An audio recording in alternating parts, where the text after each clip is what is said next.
The chest supported dumbbell row is one of my favorite all-time exercises for targeting all of the upper back muscles.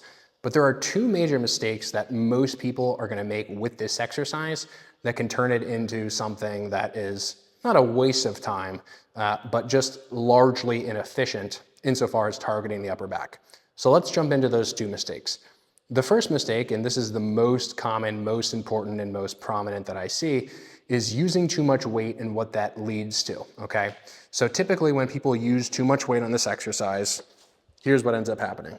Instead of pulling out wide to the sides, which is what you want to do, essentially pulling the elbows basically 90 degrees or somewhere around there away from the torso, I'm using light weights to demonstrate this in the extremes, what people will do is they'll use way too much load and they'll end up basically turning this into a curl, okay? So if you look at what the forces are doing to, or really what the force of the dumbbell is doing to my arms here, you can see that the dumbbells in this position are directly below my shoulders, right? And very far from my elbows. So if you do some kind of row like this, again, I'm exaggerating for the effect of clarity, what you will pretty much feel is your forearm muscle, right? Your brachioradialis, and also your brachialis and some biceps, basically the muscles that bend the elbow.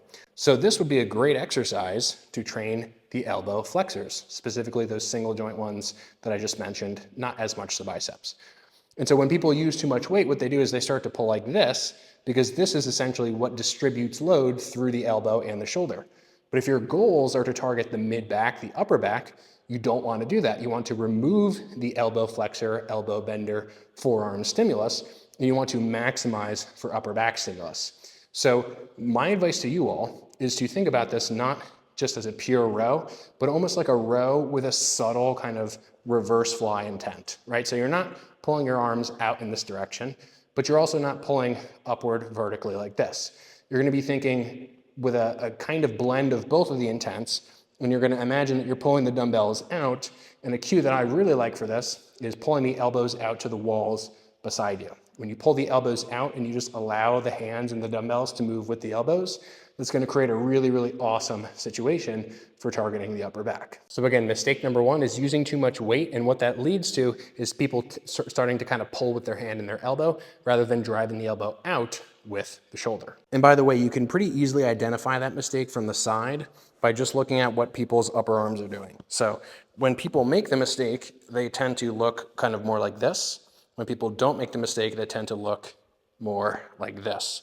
So if you're looking at yourself from the side, you want to almost imagine that your elbows are kind of moving toward your shoulders and sort of upward toward your ears rather than behind you like you're doing some kind of lat dominant row. All right, mistake number two with this exercise is not fatiguing the bottom position.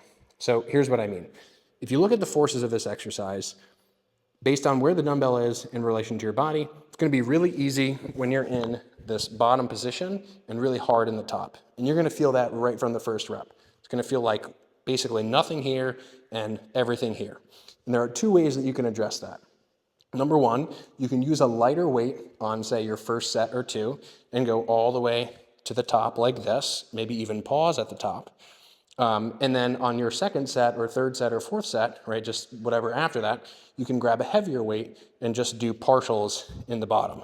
That's one way to solve for it. Another way to solve for it is just to do all your sets where you are decreasing the range from full range to partial range as you move later in the set and as you fatigue. So what that would look like is many of your reps would start like this, and then over time, you would be able to pull less and less and less until eventually you're basically just doing shrugs. From the perspective of the front side of the body, it's very important to see what this actually looks like, because what a lot of people do, now sort of combining the concepts, is they pull wide to begin with, right? So they are not making the first mistake that we talked about, where they're pulling like this, and then as they start to fatigue, instead of just allowing the range to drop more and more, what they'll start to do is they'll start to pull upward, right? Why?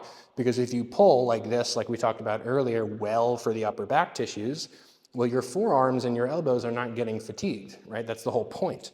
But since your forearms and your elbow muscles are fresh, what happens is they start to want to take over the more that your back muscles fatigue. So that's kind of mistakes 1 and 2 combined, where over the course of a set, people would be good to start And then the minute that they start to sense that they can't pull to the top, they start to yank again with their elbows just to get to the top. But getting to the top of the motion is not the goal. Fatiguing the upper back is the goal. So instead of continuing to pull out wide, and then pulling with your elbows toward the end to prevent the fatigue from occurring as quickly, continue to pull wide, allow the fatigue to happen as it should, and then once you can no longer basically move your elbows at all, just do the shrug thing, right, that we talked about to really, really tap out the fatigue in those mid traps most specifically, and also those rhomboid muscles. So those are the two big mistakes. Those are the things that you want to keep in mind. The one other thing that I would mention that I did not mention is angle. It's not too difficult or complicated. Just pick an angle that feels good and that you like. I like around a 30-degree angle or so, just because it makes it super easy to grab the weights. You can use a 45 or something slightly lower than 30 if that works for you. So if you like this video and you want to learn more from me, check the links in the description below. I'll see you all in the next one. Oh, and make sure you're subscribed if you're still watching at this point in the video. Thanks.